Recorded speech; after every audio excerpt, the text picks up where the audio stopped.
Hello, ladies and gentlemen. Good afternoon on this Sunday, and welcome to the show. Sunday, the 1st of November, 2020. You know what I'm going to talk about in this episode is giant Asian hornets.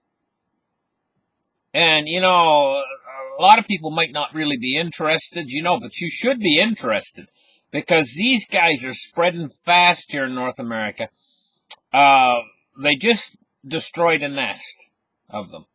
But there's been thousands of other sightings of nests already. And these thousands of sightings of nests, probably half of them have been misidentified, but it's probably, they're spreading. They're spreading, and they can spread very quickly. They're invasive species. Let's start the charts right here and take a look at what's going on. Asian giant hornet. The Asian giant hornet, is called the Japanese giant hornet, is the world's largest hornet. Okay? These things are huge, guys. A body length here of almost 2 inches long. This, when they're flying through the air, you think it's a bird.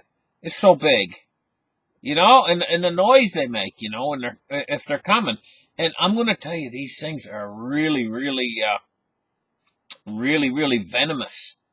They're extremely venomous. They're almost like a flying rattlesnake. Maybe not quite that bad, but one sting is you're in trouble, even if you just get one sting by these. It says that they were found in the Pacific Northwest of North America in late 2019. So they've been breeding for almost a year now.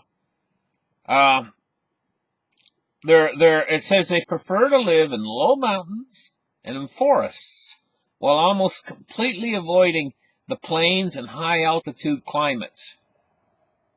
They create a nest by digging and co-opting pre-existing tunnels dug by rodents. So I guess they mostly live in the ground. It says that the stinger is a 1/4 inch long. That's long enough, their stinger, to go through your jacket or coat.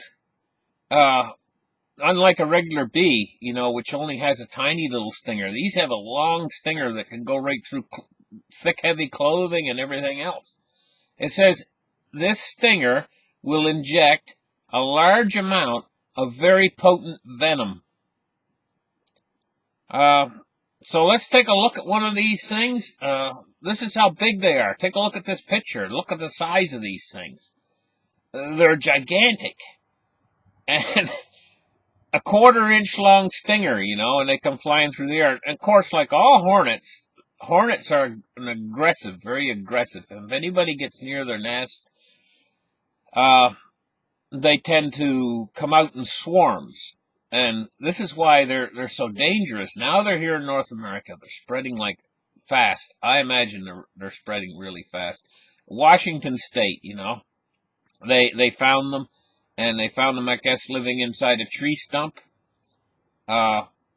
These giant Asian hornets. And, when these guys were going in to get these giant Asian hornets, they were dressed like in heavy, big, thick, white-looking containment suits, almost like they were going to go into a nuclear reactor or something. And they were very careful to remove the nest, but I'm thinking that that's not the only nest. It says scientists eradicated the first ever found giant Asian hornet nest in the United States this week, shortly after discovering it, but 2 queens managed to evade capture until now. On Wednesday, Washington State Department of Agriculture officials were able to cut down and remove an entire tree that once held the first known Asian giant hornet's nest. When they cut into the tree to find the nest, scientists discovered 2 hornet queens. There's probably many, many, many other nests that they haven't touched yet in around Washington State, and they've probably already spread out, or possibly in other states. I'm going to tell you, these things are an invasive species. They can move very quickly because they move through the air.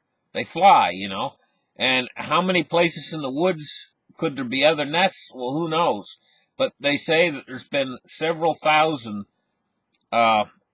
sightings of other nests. Now, okay, a lot of those other sightings might be people misidentifying regular hornets and thinking that they're the Asian hornets. But probably a number of those nests are the real thing. It says workers from the department had literally used a vacuum on October 24th to capture and kill 85 Asian giant hornets in the nest found in Whatcom County. They captured 13 live hornets for observation and research.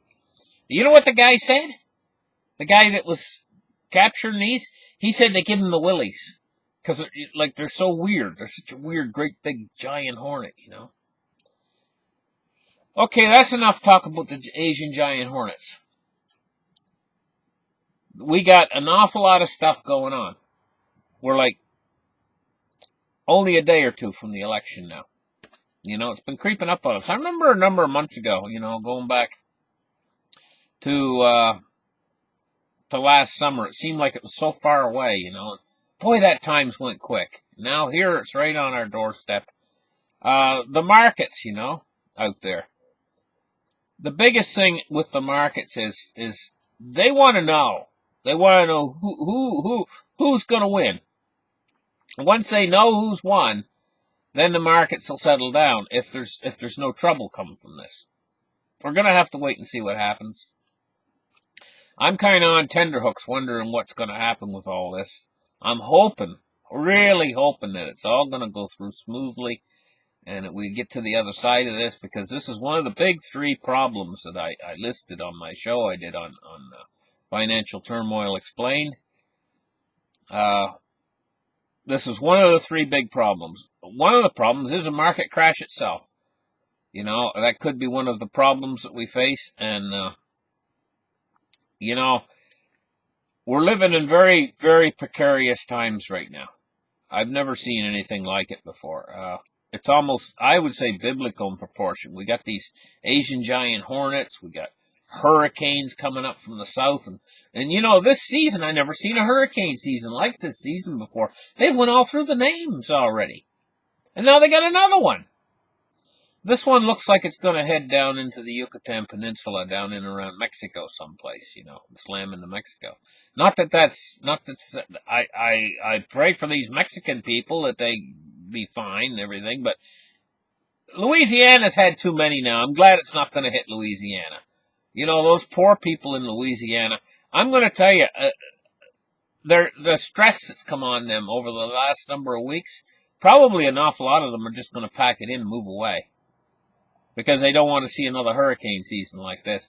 And the funny thing about hurricanes like that, it might not happen again for 20 years, But that doesn't matter. Real estate prices will plummet in that area of Louisiana where they've been belted like 2 or 3 times this one season with these hurricanes. And, on the West Coast, we got California, and California's had the awful fire problems this year. Santa Ana winds, they get those Santa Ana winds, and it can blow and whip those fires around.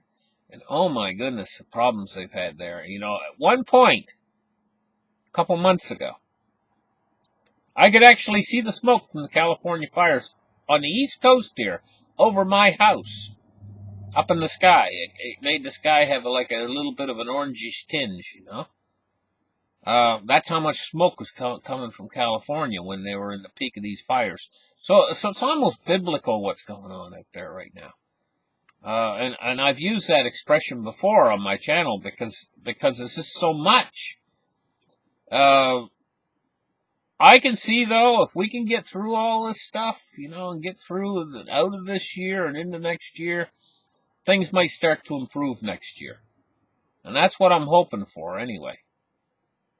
But that doesn't mean that you guys shouldn't prepare. You guys should all have your preparations in place.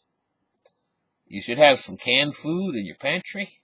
You should have some dry food in your pantry. A few dried bags of oatmeal. You can still go to Walmart and get those big $2 bags of dried oatmeal. Heck, that'll last you a week. If you get, you can boil that up with your dinner and put a little gob on your plate along with whatever else you got to eat. and it'll fill your belly. It'll fill your belly real good. And it's dry. It lasts a long time. Uh, other things you should have, like some dried rice and some dried beans, uh, maybe some dried potato flakes. They make dried potato flakes, and it lasts a long time, and it's so easy to cook dried potato flakes.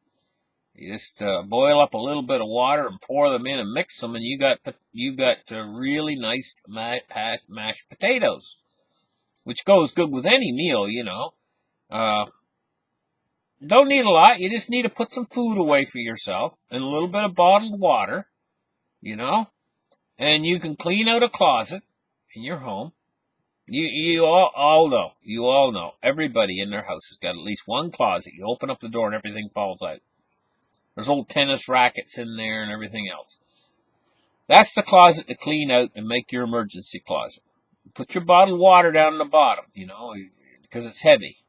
And then put your canned food and everything else, in there, and an emergency kit. Like you can get an old fishing tackle box, and clean all the old fishing tackle out of there, and you can put in some Band-Aids, and you can put in some things you need, like maybe some rubbing alcohol, and some different things you need in case you get injured or something, You can't rely upon the system totally because the system, has already had times when cities are burning and stuff, and emergency services in a time like that is very hard to get. I mean, you can call up emergency services, but if you get injured or something, but they might not come because there might be bigger problems. Maybe there's a big whatever going on, and they're out there doing whatever else they have to do, and they're not interested in at that particular time, and you got to think about that, because we might be moving into a period in history here where there's so much trouble going on that emergency services are not available during the period of trouble, So you got to think about things like that. Anyway, listen, guys. Thank you for listening to my show. Like and subscribe. Give me a thumbs up. We'll catch you guys in the next episode. Bye-bye.